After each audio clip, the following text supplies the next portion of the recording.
ಸಕ್ಕರೆ ಕಾಯಿಲೆಗೆ ಬಳಸಿರಿ ಬೆಂಡೆಕಾಯಿ, ತಲೆ ಸುತ್ತಿಗೆ ಬಳಸಿ ನೆಲ್ಲಿಕಾಯಿ. ಮಂಡಿ ನೋವಿಗೆ ಮೇಕೆ ಹಾಲು, ನಿದ್ದೆಯು ಬರಲು ಕಬ್ಬಿನಾಲು. ಇನ್ಸುಲಿನ್ಗೆ ಗೋಡಂಬಿ, ಕ್ಯಾಲ್ಸಿಯಂಗೆ ಬಟಾಣಿ. ಚರ್ಮದ ಕಾಂತಿಗೆ ತೆಂಗಿನಕಾಯಿ, ನೀ ಶಕ್ತಿಗೆ ಕಲ್ಲಂಗಡಿ, ಉರಿ ಮೂತ್ರಕ್ಕೆ ದಾಳಿಂಬೆ, ಬಿಳಿಯಾಗುವ ಕೂದಲಿಗೆ ಕಿತ್ತಳೆ. ಮೆಂತೆ ನೀರನ್ನು ಕುಡಿದರೆ ರಕ್ತದೊತ್ತಡ ನಿಲ್ಲುವುದು.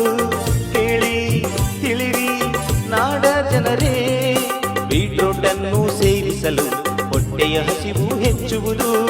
ನೀವು ಕೂಡ ಟ್ರೈ ಮಾಡಿ ನೋಡಿ.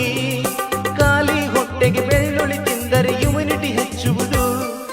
ಜಾಸ್ತಿ ನೀರನ್ನು ಕುಡಿಯುತ್ತಲಿದ್ದರೆ ಉಷ್ಣತೆ ಹೆಚ್ಚುವುದು.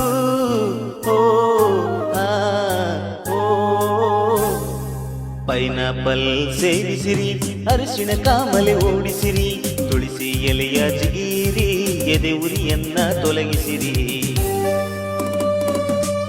ಬೇವಿನ ಸೊಪ್ಪನ್ನು ಸೇವಿಸಿರಿ, ಸೋಂಕು ತಡೆಯುವ ಸಲುವಾಗಿ.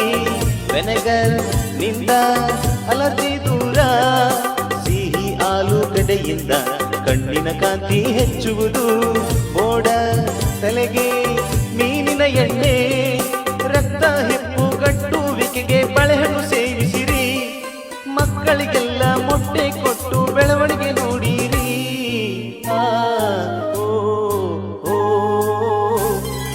ರಕ್ತ ಪರಿಚಲನೆಗೆ ಸೀತಾಫಲವ ಬಳಸಿರಿ.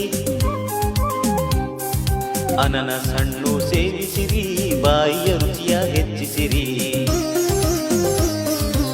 ಸ್ಟ್ರಾಬೆರಿ ಕಳೆಯುವುದು ಉರಿ ಊತ. ಉಬ್ಬಸದ ನಿವಾರಣೆಗೆ ಬಿಸಿ ನೀರು ಕುಡಿಯಬೇಕು. ಆಯಾಸಕ್ಕೆ ಒಣ ದ್ರಾಕ್ಷಿಯು